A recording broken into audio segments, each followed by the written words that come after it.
নমস্কার বন্ধুরা, Victoria Memorial সম্পর্কে আজ আপনারা এই ভিডিওতে এমন কিছু জানতে পারবেন যা হয়তো আজ পর্যন্ত আপনারা জানেননি। ভিক্টোরিয়ার মাথার এই পরীটি এখন কি আর ঘোরে না? এমন কি ঘটেছিল যার জন্য এই ভিক্টোরিয়াকে একটা সময় কালো রং করা হয়েছিল? সহ ভিক্টোরিয়া সম্পর্কে এমনই সমস্ত ইতিহাস জানতে এই ভিডিওটি সম্পূর্ণ দেখুন। চলুন তবে শুরু করা যাক।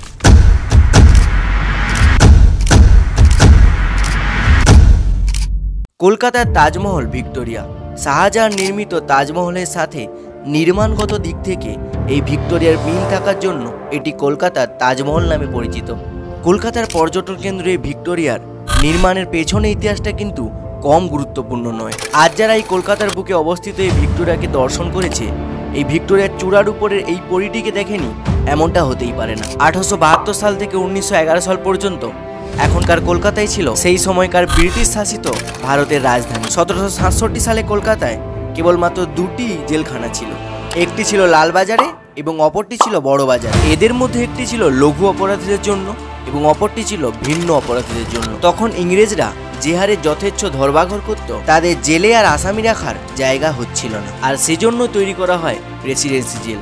তখন প্রেসিডেন্সি জেল যেখানে তৈরি করা হয়েছিল, পরবর্তীকালে সেই জায়গায় নির্মাণ করা হয় আজকের ভিক্টোরিয়া মেমোরিয়াল। 1906 সালে এই জেলটি স্থানান্তরিত হয়ে আলিপুরে চলে যায়। এরপরে এই জেল ভেঙে রানীর স্মৃতিসৌধ নির্মাণের এই জায়গা করা হয়। 1901 খ্রিস্টাব্দে যখন রানী ভিক্টোরিয়া মারা যান, তখন ঠিক করা হয় রানীর স্মৃতির উদ্দেশ্যে একটি স্মৃতিসৌধ তৈরি করা হবে। তখন লর্ড কার্জন ঠিক করেন কলকাতার বুকে এমন এক সুবিশাল স্মৃতিসৌধ তৈরি করা হবে যা হার মানাবে তাজমহলের ঔজ্জ্বল্য এবং স্থাপত্য শৈলীকে। এই জন্য রাজস্থান থেকে নিয়ে আসা হয় মাকরানা মার্বেল, আর এই মার্বেলই ব্যবহার করা হয়েছিল তাজমহল তৈরির সময়। এই স্থাপত্যটি তৈরির কার্যভার দেওয়া হয়েছিল মার্টিন অ্যান্ড কোম্পানিকে।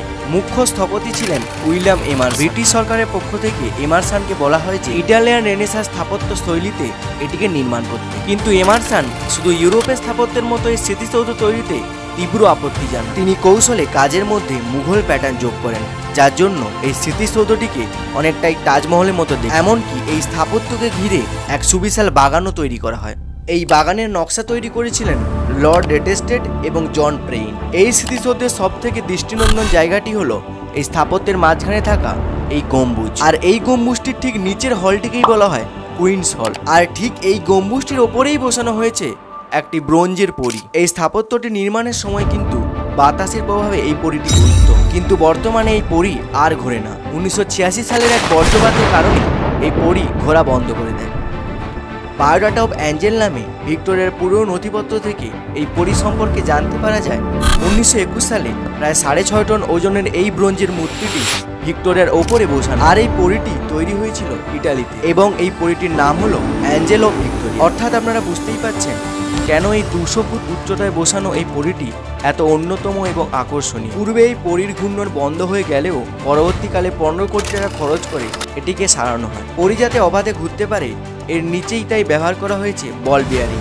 পূর্বে এই বল বিয়ারিং সহ পরীটি ঘোরার জন্য ঘন্টায় 15 কিলোমিটার বেগে বাতাসের প্রয়োজন হয়, কিন্তু সময়ের সাথে সাথে এই বল বিয়ারিং ক্ষত হওয়ার জন্য এখন 20 কিলোমিটার পার বেগে বাতাসের প্রয়োজন হয়।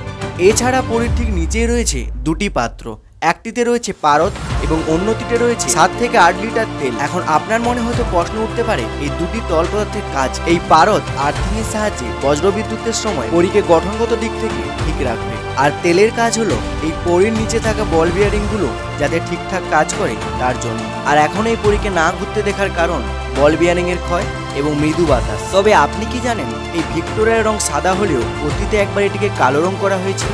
দ্বিতীয় বিশ্বযুদ্ধের সময় এই ঘটনাটি, সেই সময় কলকাতা ছিল ব্রিটিশ এবং আমেরিকান সেনাদের বড় একটি ঘাঁটি। আর 1942-43 সাল নাগাদ কলকাতায় জাপানি সেনাদের আক্রমণ। 1942 সালে কলকাতায় বোমা পড়ে খিদিরপুর টগের ব্যাপকভাবে। এই পুরো আক্রমণ চালানো হয়েছিল জাপানি বিমান বাহিনীর তরফ থেকে। দিনের বেলা ব্রিটিশ সেনারা যুদ্ধ সামলে নিতে পারত, কিন্তু রাতের অন্ধকারে জাপানি বিমান হানা হয়ে উঠত ভয়ঙ্কর। জাপানি সেনাদের প্রধান লক্ষ্য ছিল শহরের বিশাল বাড়ি, রাস্তাঘাট এবং স্থাপত্য। তাই রাতে ব্ল্যাকআউটের সিদ্ধান্ত নেওয়া হয় শহরকে বাঁচাতে। বাড়ি ঘরের আলো যেমন নেভানো থাকতো, তেমনই রাস্তাঘাটের আলো নিভিয়ে দেওয়া হতো সন্ধ্যের পর থেকে। কিন্তু ভিক্টোরিয়ার কি হবে যা রাতে চাঁদের আলোতেও উজ্জ্বল হয়ে? আর তাই 1943 খ্রিস্টাব্দে ব্রিটিশ সরকার সিদ্ধান্ত নেয় এই ভিক্টোরিয়াকে কালো রং করে দেওয়া। আর ব্রিটিশরা কোনোভাবেই চায়নি এই কালো ভিক্টোরিয়ার খবর জাপানের কাছে যাক। আর তখন ওই কালো ভিক্টোরিয়ার ফটো তোলা নিষিদ্ধ, কিন্তু তার মধ্যেও কিছু কিছু ছবি ইন্টারনেটের দৌলতে হলেও আমাদের কাছে পৌঁছেছে। ভিক্টোরিয়া সম্পর্কে তথ্যটি আপনাদের কেমন লাগলো কমেন্টে জানাবেন। আর এমনই নতুন নতুন ভিডিও পেতে সাবস্ক্রাইব করে আমার পাশে থাক। দেখা হচ্ছে নতুন কোনো ভিডিওতে।